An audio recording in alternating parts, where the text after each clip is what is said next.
팔제 남원 주거 임실. 이 말은 예로부터 산세가 빼어난 임실을 두고 이웃 남원에 빗대 붙인 말. 임실은 그만큼 산세가 빼어나다. 연화마을은 그 임실읍에 자리한 평범한 농촌이다. 그런데 이 마을에 조금은 색다른 유물 하나가 있다.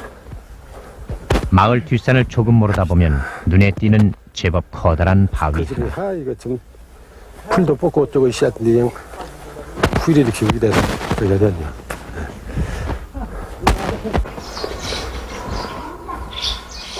바로 경주이 씨의 족보를 새겨놓은 세로감이다.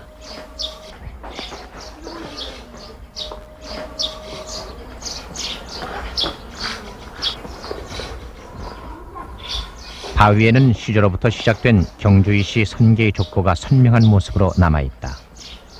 이 족보 바위는 한 선조가 강희 3년에 새겼다고 전해진다. 그러니까 서기로는 1909년. 어쩌면 여기에 바위 족보 탄생의 비밀은 있는 듯 했다.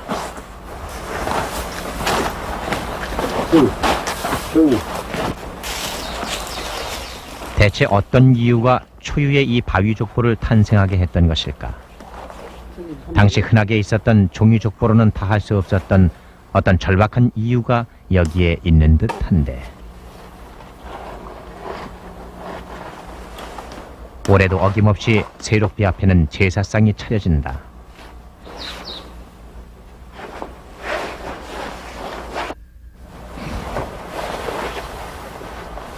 (1909년은) 일제의 침략 야욕이 마무리 단계로 접어들 때 나라의 역사와 함께 재성씨의 뿌리도 사라질 위기였던 것이다. 여기에 대항해 그가 찾은 방법, 그것이 바로 바위족보는 아니었을까? 그는 빌었을 것이다. 바위에 새긴 족보처럼 재성씨가 더욱 깊숙이 뿌리내려 주기를. 그리고 그는 믿었을 것이다. 재성씨를 지키는 일이 곧 나라를 지키는 일이라는 것을.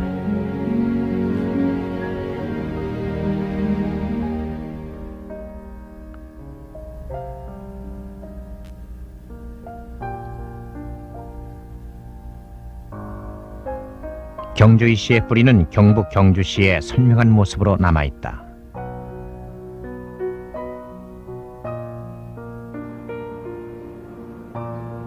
경주시 동천동에 있는 표암제, 시조 양산촌장 이알평의 초강지다.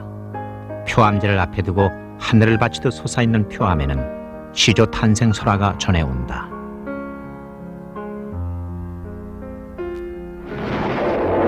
기원전 117년 어느 날 하늘에 서운이 감돌더니 한 줄기 빛과 함께 한 사람이 내려왔다.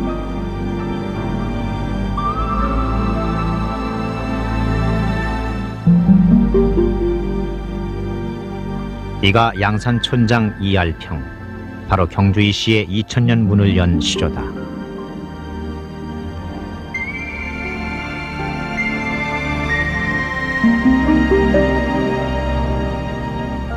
이와 같은 이알평의 신비한 이야기는 삼국유사 신라시조 혁거세 왕편에 실려져 전해오니 이알평의 신라에서의 위치가 어떠했음을 짐작케 하는 대목이 아닐 수 없다. 신라가 건국되기 전 경주에는 제 스스로 터를 잡아 다스리는 사람들이 있었으니 이들이 바로 육부촌장. 양선제는 바로 이 육부촌장의 위패를 모신 사당이다. 성이 다른 이들이 한자리에 모여 있는 데는 이유가 있다. 모두 신라를 건국한 건국 공신들이기 때문이다.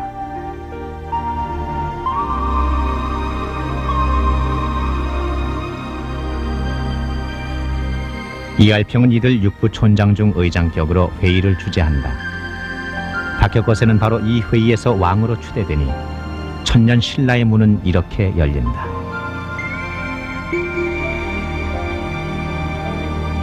기원전 57년이었다. 건공에 마땅한 은혜가 베풀어지는 것이 인간사의 진리던가.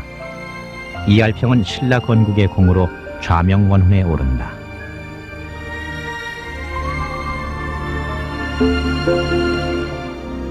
기록에 의하면 그는 아찬의 벼슬에 올라 군무를 장악했다 한다. 이어 서기 32년 이알평은 이시성을 하사받으니 이로써 이 땅의 경주의 시는 시작된다.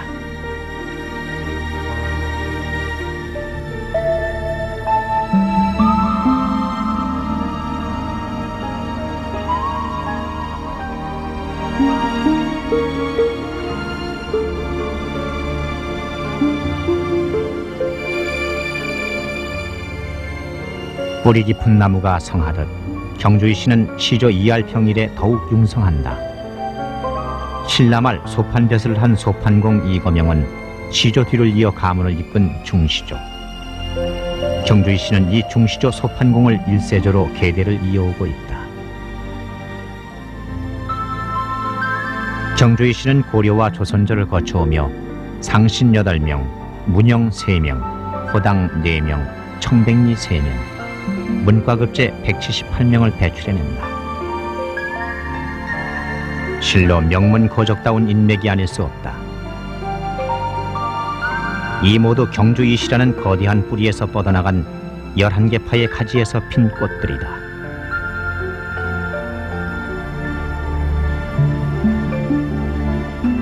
그렇게 2100년 동안 이어온 후손들의 수가 전국적으로 130여만 명, 대성 중의 대성이다.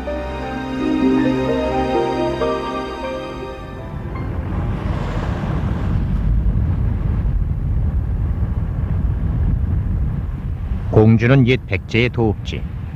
이곳에서 뿌리 깊은 경주의 시의 삶을 만나는 일은 어렵지 않았다.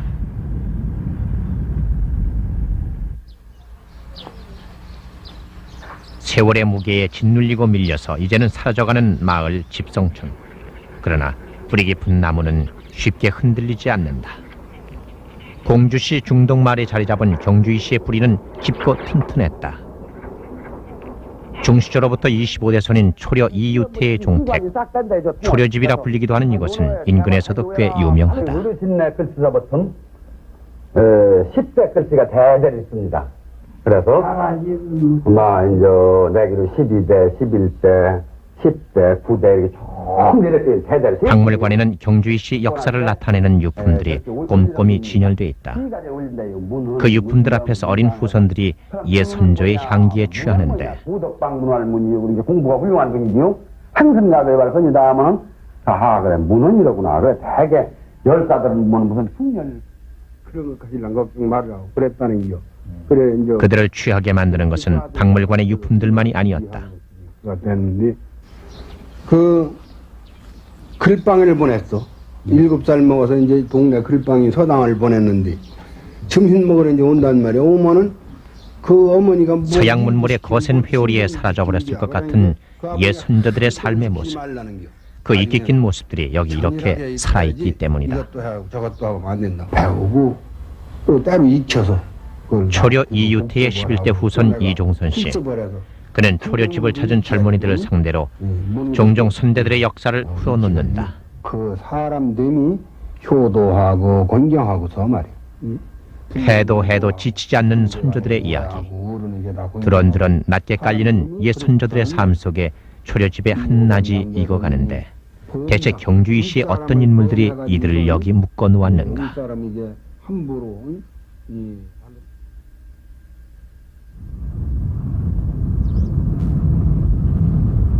경주의 시 역사를 거슬러 오르다 보면 우리는 고려 말에 우뚝 솟은 준봉 하나를 만날 수 있다. 경주군 안강읍 양월리에 있는 구강서원. 이것은 바로 그 인물인 익제 이재현을 모셔놓은 서원이다.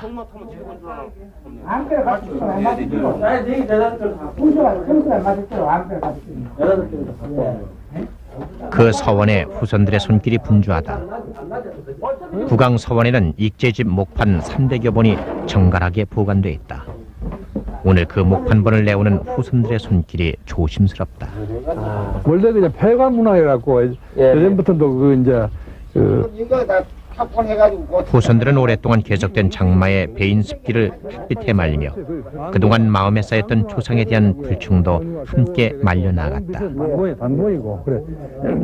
익제집도 단골이지. 익제집도 단골이고.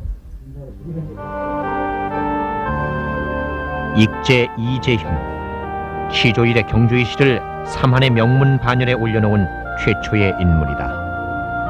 고려말 명재상으로 대학자로 명문장가로 한 시대를 풍미했던 그가 당대 남긴 업적은 크게 세 가지로 나눠볼 수 있다. 먼저 정치가로서 익제. 그는 뛰어난 외교술로 당시 원나라의 야욕 앞에 존망이 위태로웠던 고려를 구한 충신이었다. 학자로서의 업적은 성리학에서 두드러진다.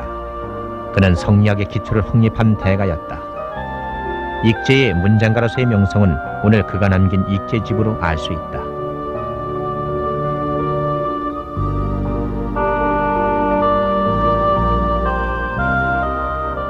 익제집은 익제난고와 여궁패설을 합해 부르는 것.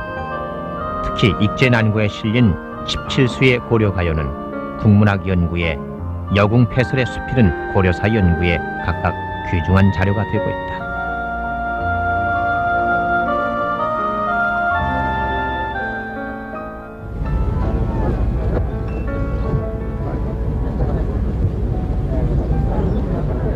경주이시 2000년 역사의 준봉, 익제 이재현. 그러나 분단된 남쪽에서 그의 흔적을 접하기란 쉽지 않다. 나라가 남과 북으로 나뉘면서 그의 묘는 갈 수 없는 땅이 되어버린 지 오래기 때문이다. 나라의 백성 그곳 백성끼리 살게 하십시오. 자기들의 정사는 자기들. 그의 묘소가 어떤 모습으로 있을지 후손들은 그 염려를 한쪽에 접어둔 채 경기도 용인에 있는 그의 설단 옆에 경모비를 세웠다. 이것이 지난 87년 아버지 임해군의 경모비도 함께였다.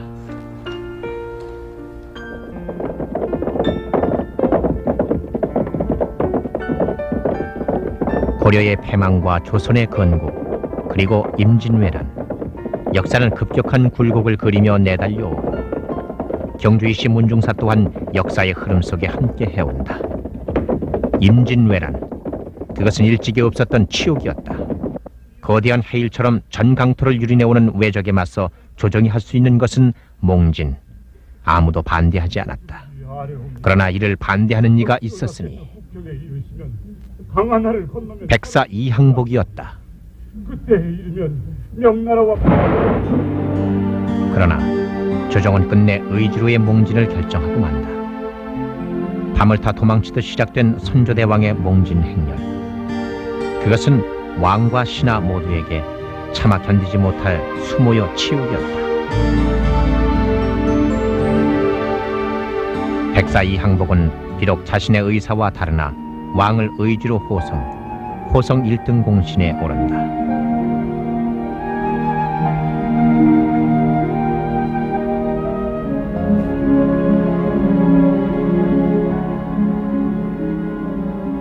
임진왜란 당시 5번이나 병조 장판에 올라 국난을 수습한 백사 이항복.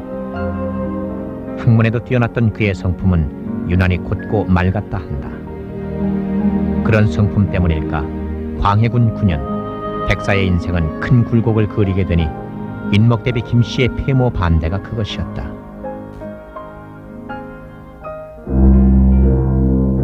그는 광해군의 폐모를 반대하는 상소를 올린다. 그러나 충정은 무참히 짓밟히고 그에게는 관작삭탈과 함경도 북청유배라는 형벌이 기다리고 있었으니 백사는 그 유배길의 심정을 시조 한 수로 남겨놓고 있다.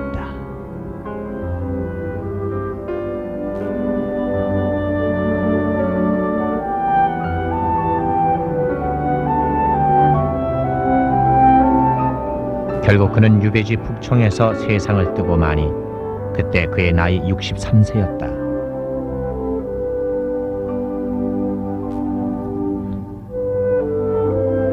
경기도 포천에 있는 그의 묘소는 영의정을 지낸 정승의 묘소답지 않게 검소하다.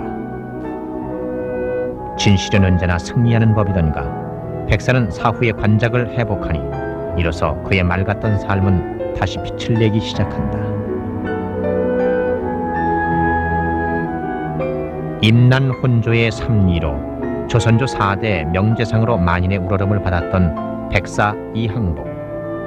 그는 누구 한 사람 당색에 물들지 않은 이가 없었던 당시의 혼란기를 살면서도 당색에 물들지 않은 청백리였다.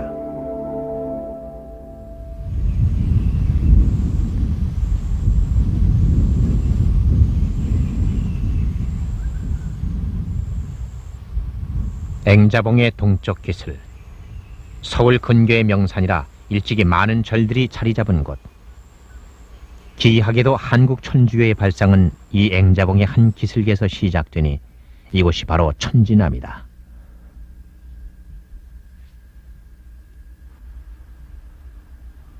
초기 한국 천주교 성조들의 묘역은 신도들의 사랑을 가장 많이 받는 곳. 그 묘역의 중앙에는 광암 이벽의 묘가 있다.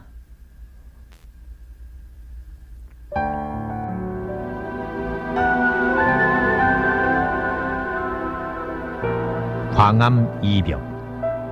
그는 대대로 명망 높은 경주이시 문중사의 이체를 띤 인물. 세계 어느 나라에서도 유례가 없는 자생적 천주교를 이 땅에 싹 틔운 한국 천주교의 시조다. 광암은 당시 학자들이 모인 천지남 강학회를 통해 자신이 터득한 천주 신앙을 전파한다. 이렇게 뿌려진 한국 천주교 신앙운동의 씨앗은 1784년 최초의 결실을 얻게 된다. 이승훈, 그가 광암의 지시로 중국에서 세례를 받은 것이다. 광암은 같은 해 그에게 세례를 받음으로써 한국의 두 번째 세례 신자가 된다. 세례명은 세자 요한.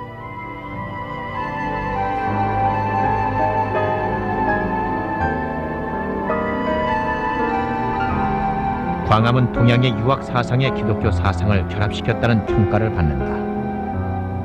윤리와 규범 또한 이 둘이 합해진 독특한 형태를 창안해내는데 이벽전에는 이 같은 그의 삶이 촘촘히 기록되어 있다. 광암의 주체적인 천주 사상은 후일 유례없는 대박해를 이겨낼 수 있는 사상적 기반이 되고 광암 또한 그 사상 속에서 아사하니 이 어찌 한국 천주교 시조다운 최후라 아니할까.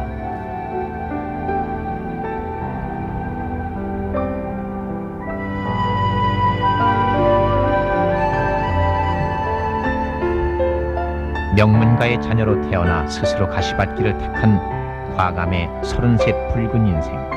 그 인생이 여기 있는 것이다.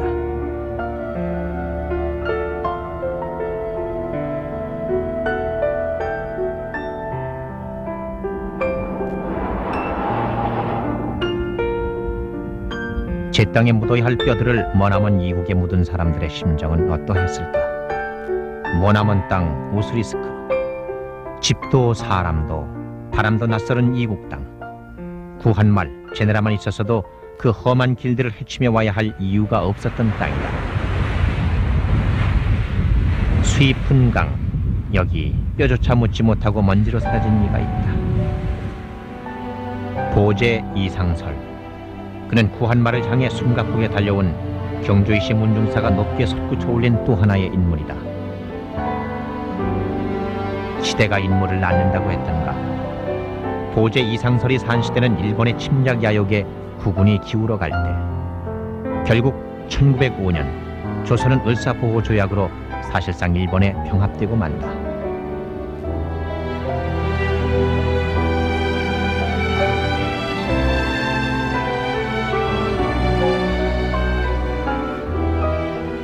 이와 같은 나라의 위급은 보제를 평범한 사람으로 남아있지 못하게 하는데, 보제는 조약을 반대하는 상소를 고종에 올리고 긴 망명길에 오른다.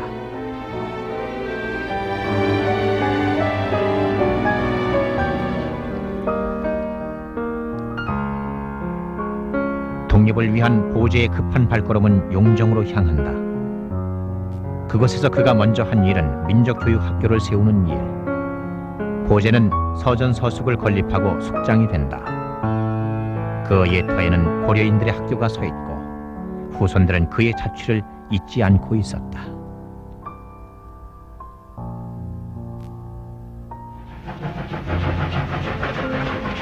보제의 발길은 다시 천영의 땅 시베리아로 옮겨지는데 이때 그의 가슴 속에는 밀서 한 장이 숨겨져 있었다.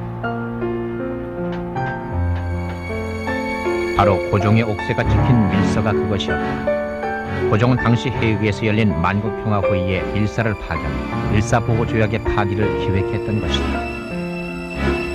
이때 파견된 밀사가 바로 보제 이상설과 이준, 이위종 등 세 사람.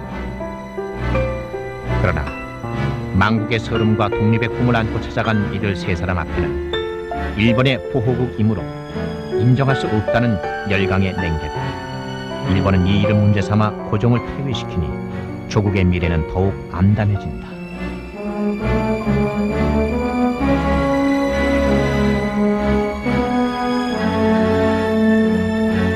동지들은 기필코 조국 광복을 이룩하라. 나는 조국 광복을 이루지 못하고 세상을 떠나니 어찌 고혼인들 조국에 갈 수 있으랴. 내 몸과 유품은 모두 불태우고 그 제마저 물에 날려 제사도 지내지 말라. 고제 이상설이 병사하며 남긴 마지막 말이었다. 그의 유언대로 유해는 수입훈강에 뿌려지니 1917년 그의 나이 48세였다.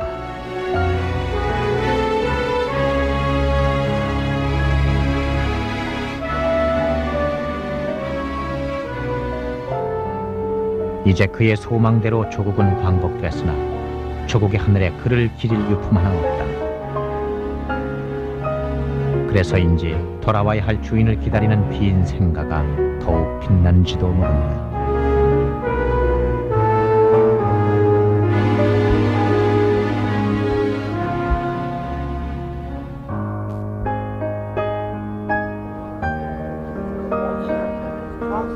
경주시의 표암제. 낮게 드리워졌던 침묵을 걷어내고 사람들이 모이기 시작한다.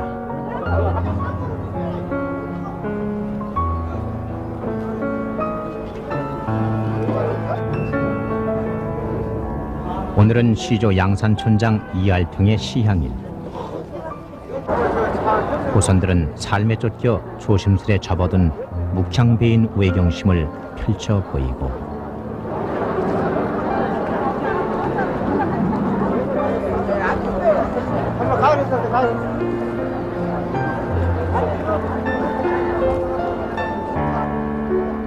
불의는 그저 지켜지지 않는다.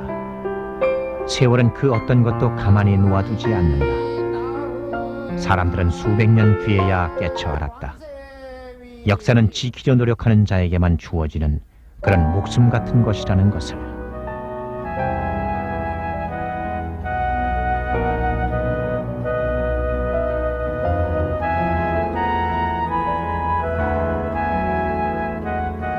어쩌면 경주이씨 선조들이야말로 이 진리를 잘 알았는지도 모른다. 2100여 년이란 역사는 그것을 증명하는 나이테 같은 것은 아닐지. 오늘 경주이씨 후손들은 안다. 이제 그들 자신의 그 책임이 있다는 것을.